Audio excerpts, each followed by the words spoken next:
You know, people often ask me why I've decided to choose a career in understanding reading and teaching kids how to read. And I think doing some reflecting on this, it really boils down to the fact that I'm a fixer. I don't like when there's a problem that I don't have just the right answer to. And I don't like when I see something that could be done a better way. I always want to go in and just dig around and I want to fix it. And when I was working in schools, you know, I would often get these referrals for kids in grade 4, grade 5, grade 6, and they just weren't learning at the rate that they would expect. And especially difficult were literacy tasks, you know, reading, writing, and spelling.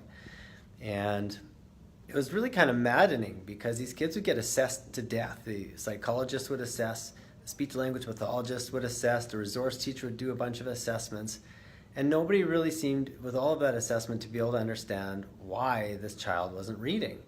So after years and years of study, I really got a clear understanding of assessment of reading, you know, and different ways that we can interpret the assessments that we're giving, but also some assessments that maybe we don't think of to give, to really understand a child's language profile. So that was really gratifying, I think, to understand why kids aren't reading. But then I was left with a new problem, and that problem was that after all of this assessment, when I would go back and look, nothing would change in the way these children were being taught. So they'd have all this assessment done, but then it wouldn't change anything in their day-to-day instruction. And so they still would go on not learning to read.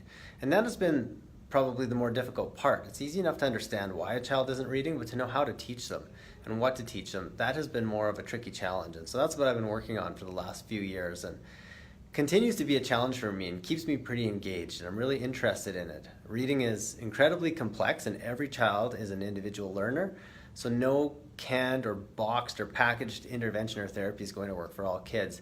It must be organically built and custom built for how that child learns. And so that's what I'm up to, is I'm creating these really innovative and really cool therapies that match how a child learns, and trying to make it as engaging as possible, making sure that it's hands-on and time goes by quickly for the child, that they stay engaged.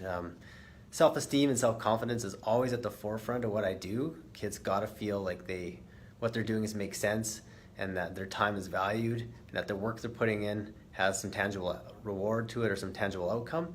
And so yeah, that's a big chunk of why I do what I do. I just wrote a blog about it, so if you want to look in a little bit more detail, it should be posted on the website today.